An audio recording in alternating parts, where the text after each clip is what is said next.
Hi guys, welcome to my channel.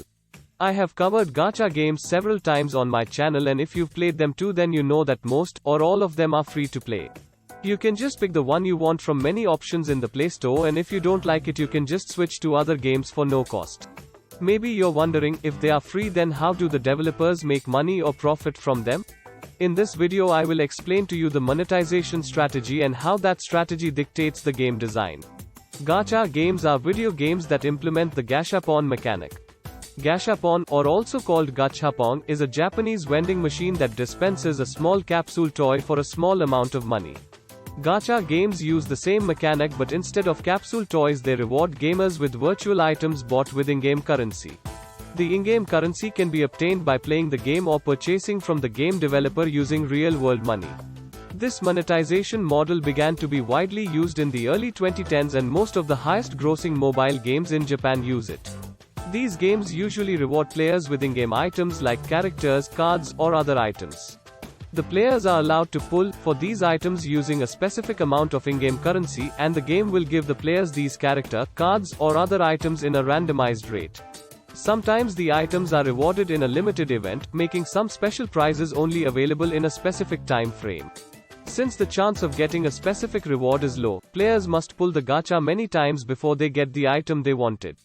Because of this, a large part of the game's revenue comes from a small number of players spending a huge amount of money to pull the gacha they wanted, this eventually subsidizing the game for other players who play for free or only spend a small amount of money.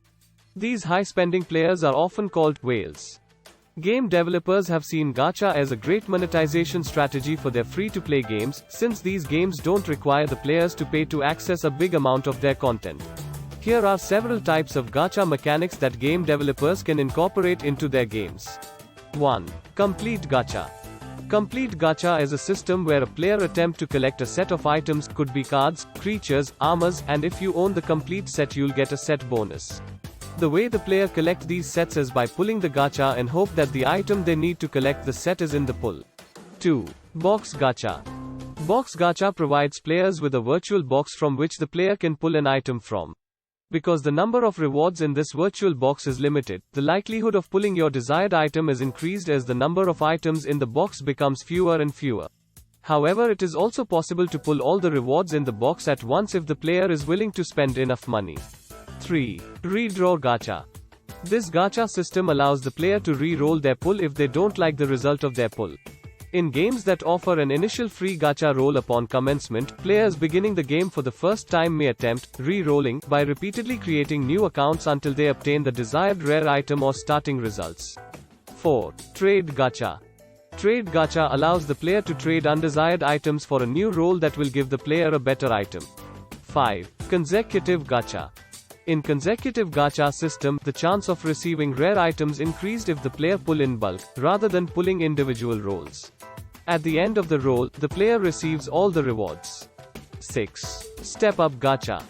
This is a special type of gacha system where the chance of pulling a rare item increased each time the player rolls. Because of this reason, this system is very popular with heavy spenders. 7. Open and close gacha. The percentage of getting a reward in gacha games is called drop rates. Some games make this drop rate known to players while other games choose to keep it a secret.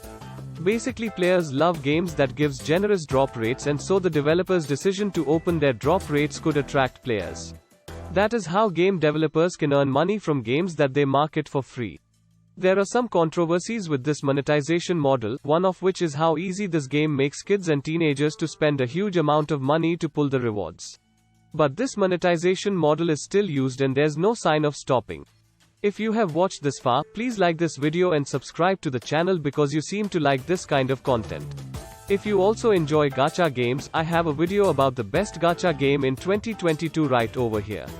Thank you for watching.